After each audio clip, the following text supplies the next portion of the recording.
Nah, pada kesempatan kali ini, berhala itu berbicara tentang bagaimana saya sebagai manusia mengabaikan Dia yang sangat mengasihi kita. Berhala itu berbicara tentang saya menelantarkan Dia dan menggantikan posisinya dengan sesuatu yang berbeda. Berhala itu berbicara tentang posisi Allah di hati kita digeser oleh sesuatu. Entah itu benda, entah itu materi, entah itu orang, entah itu karir, entah apapun yang menggeser posisi Tuhan di hati kita, maka itu disebut berhala. Berhala berbicara tentang segala sesuatu yang sebenarnya tidak memiliki hak untuk diposisikan pada posisi Tuhan. Itu berhala. Bu Nengah itu di hati saya, dia tidak memiliki otoritas untuk tinggal di hati saya. Karena dia tidak berhak, dia tidak memiliki otoritas. Uang saya tidak memiliki otoritas di hati saya. Karir saya tidak memiliki otoritas di hati saya. Tetapi yang memiliki otoritas untuk tinggal di hati saya adalah Allah sendiri. Tetapi ketika kemudian saya menggeser Allah dari tahtanya di hati saya dan menggantikan dengan sesuatu yang berbeda, maka pada waktu itu saya sudah menyembah berhala. Kemudian yang berikutnya, berhala itu adalah segala sesuatu bentuk bakti kita, pelayanan kita yang kita berikan itu bukan tertuju kepada Dia yang Maha Kuasa. Segala sesuatu pelayanan kita, tindak tingkah laku kita yang tidak memberi prioritas kepada Dia Sang Pencipta, maka itu disebut berhala. Nanti kita lihat satu persatu.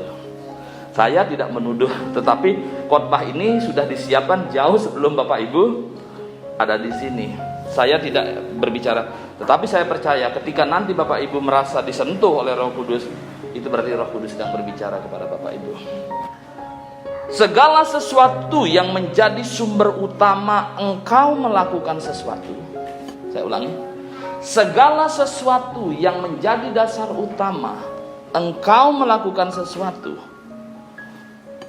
tetapi bukan Allah, gitu. Jadi dasar melakukan sesuatu itu bukan Allah, tetapi yang lainnya. Maka pada waktu itu engkau sedang berhala. Misal, Desi itu kalau saya lihat pagi-pagi itu, pagi udah begini dia cepat-cepat berangkat ke kantor. Motivasi Desi itu terburu-buru ngegas disitu sampai ngucapin salam aja nggak sempat ya, gitu, udah mau jalan bus gitu. Motivasinya dia sesungguhnya bukan Allah, tetapi takut mendapat teguran dari pimpinan. Maka pada waktu itu,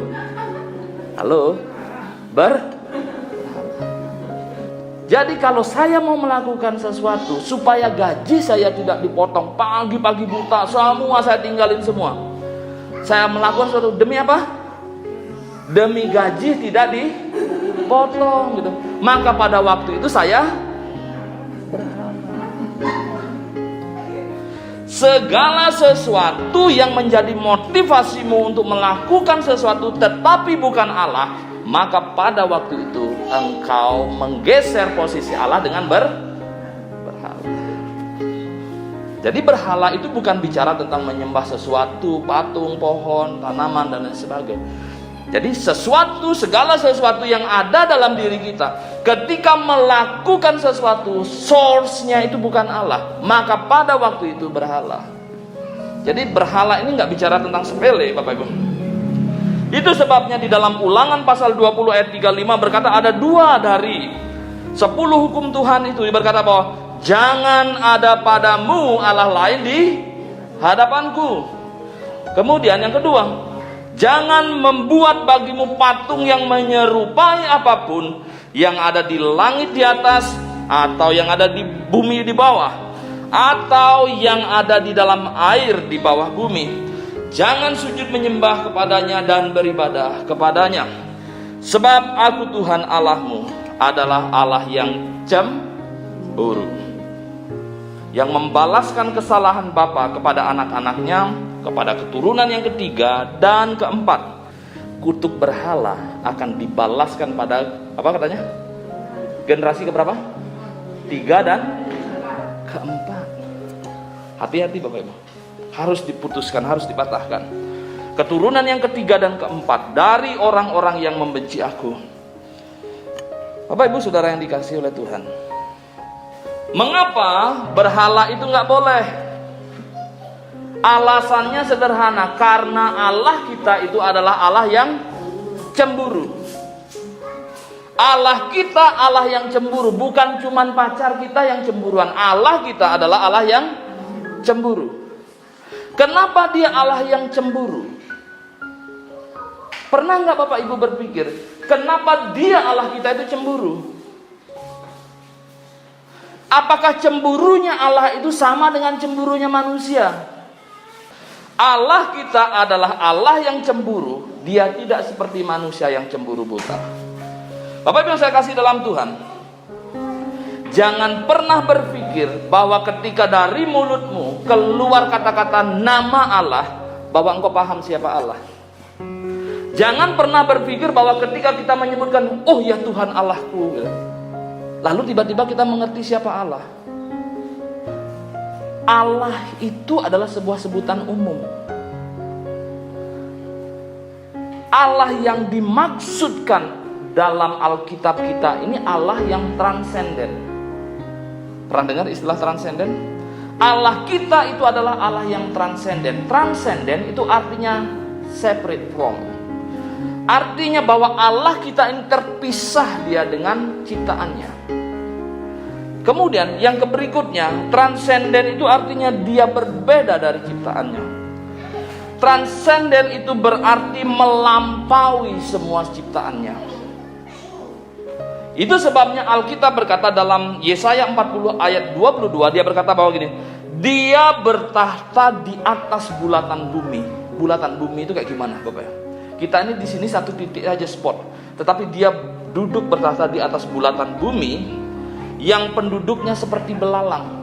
Ini belalang, itu belalang, itu belalang, ini belalang gitu. Dia duduk di bulatan bumi itu yang penduduknya seperti belalang. Seperti kain memasang dia membentangkan langit seperti kain dan memasangnya seperti kemah kediamannya. Jadi di situ kita bisa melihat betapa besarnya Allah kita. Lalu kenapa manusia ini menyembah berhala?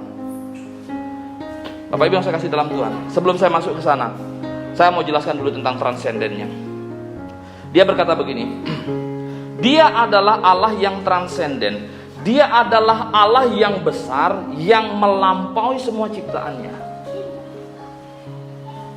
Bapak Ibu bisa mengerti ini?